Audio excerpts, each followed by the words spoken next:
I was 20 years old when my brother and I lived in one apartment in Hungary, Budapest, and I had a production company. And my brother and I and the production company fell back financially, big time.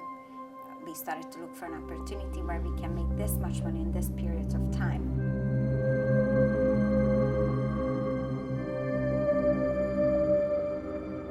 She talked about possible babysitting, cleaning toilets, being with Hungarian families, talked about go-go dancing, which is in a nightclub, which is okay in Hungary, it's not a big deal.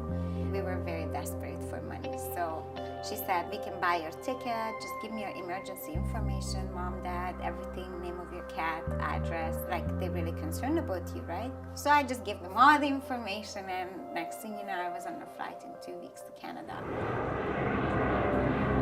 I was picked up by 2 Hungarian guys and a Canadian man at the airport. They take me to a motel. They said, you know, it cost them so much money to fly me to Canada. So now I owe them about $3,500. They said, we'll show you how to make money. We'll take you where the other girls are, and you're gonna be able to make so much more money.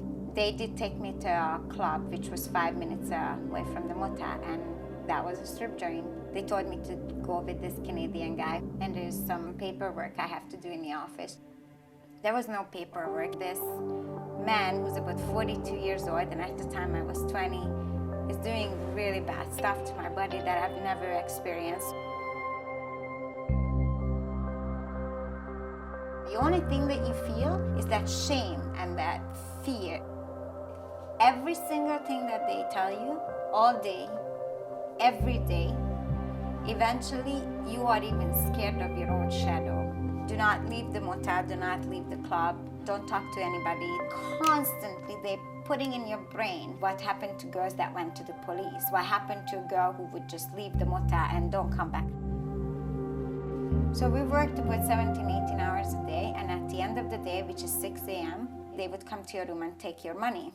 And I used to get like an egg salad sandwich once a day. That's what I ate. So that's how we lived. We lived in a motel, we worked. We slept maybe 4 hours. In the morning, sometimes we would have guys coming into our motel room and just help themselves with our body.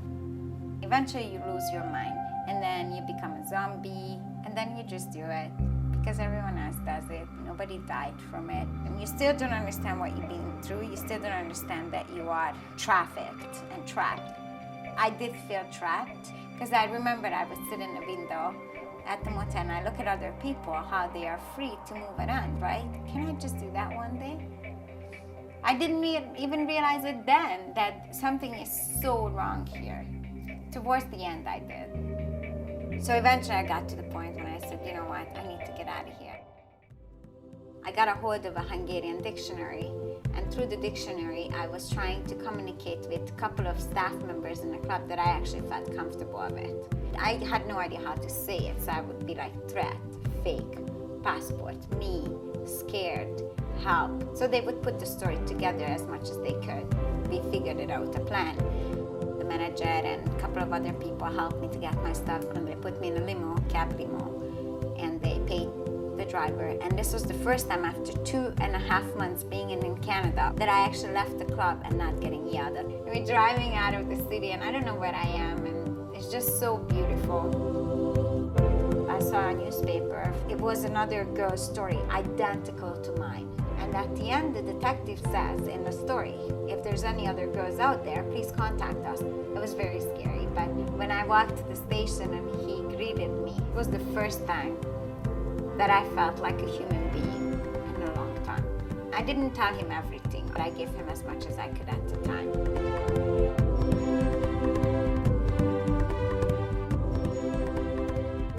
I tried to do a lot of other things in my life and nothing really made sense. And then I started volunteering. And the more I help people, the more I realized that this is what I really want to do.